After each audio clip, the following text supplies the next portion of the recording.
These are the top 5 75-inch TVs in 2020 you can buy right now, for whatever that's worth. So they're not in any particular order, but smack a like on this video because I'm getting to the point right now. The Vizio P-Series Quantum X, the Tclr 635, the Samsung Q90T, the Hisense 88G, and the Tcl5 Series. These are all the best TVs you can buy right now in 2020. Again, for whatever that's worth. Now, the reason I say that is because there are 2 months remaining within the year 2020. Next year, you will have buyer's remorse if you buy any one of these TVs, and that's as honest as anyone will tell you. Simply put, this is a year where everybody was more concerned about social distancing and safety precautions than actually building TVs. So you get what you get. And if you don't want to wait the 2 months to find out what's next when they aren't as worried, then that's kind of on you, because I'm warning you, and I've been warning you all year, don't buy yet. It's not the right time. Now, that being said, if I'm coming off a little mean or rude, I apologize, but you have to understand I see thousands of comments every day asking questions I've gone over literally hundreds to thousands of times over already. And these aren't new users. These are the same people. So that being said, it does get a little frustrating. But now let's dig a little deeper for some of the newer people that don't understand what I'm talking about. The Vizio P-Series Quantum X is going to be a good TV if you have no standards coming from an older TV. And the same can be said about all these TVs. The reality is, though, there are some key differences that make this TV a hard pass, which is why I'm dogging on all of these TVs so hard, okay? So what's the problem with the Vizio P-Series Quantum X? Well, for one thing, you have black levels that can be gray, they can have clouding, they can have flash lighting, depending on your unit, dirty screen effect, you can have motion issues, you can have glitchy UI. So these are things that are not so nice. Now, counteractively, you have decent brightness, quantum.color. Blacks can be inky sometimes, depending on what you watch. You can name your picture presets and have almost as many as you want. And it supports every HDR format while giving you HDMI 2.1.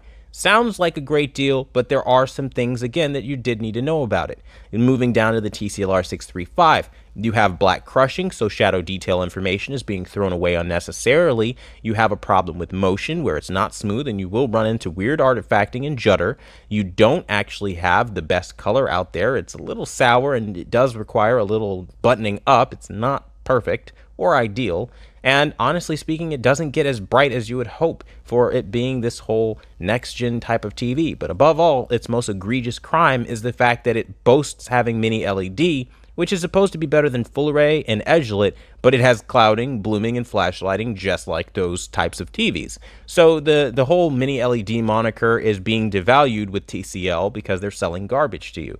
That being said, if you want just a QLED and you want HDMI 2.1 features like variable refresh rate, this is a nice budget option.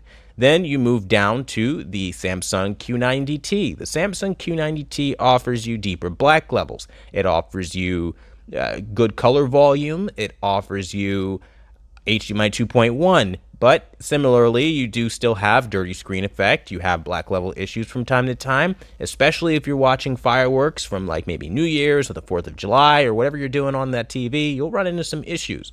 Moving into the utmost budget tier of these TVs, then you have the H8G, and then you have the Tcl5 series. The Tcl5 series is going to have the worst of the black levels, but they perform very similarly. The brightness on both, not impressive, but the Hisense does take the edge in color.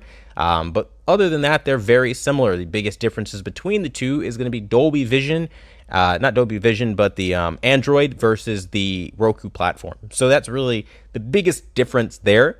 Though I would give the edge to the Hisense H9G because the color is significantly better. But if you don't really care about color and you just like Roku, then that's something to weigh up there, because I've heard Roku is really easy to use, though I haven't had problems with Android, so I don't really know. But the point being is that no matter how you slice it, no matter what TV you buy, in 2020, 75-inch TVs are just not great. Now, some may wonder why there are no Oleds on this list.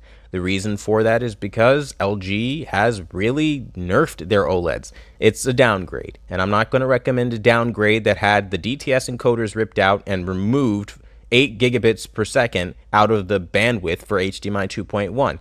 I don't care what anyone thinks. when you are getting downgraded, you're paying to have less. And I'm not going to endorse that in any aspect of this channel.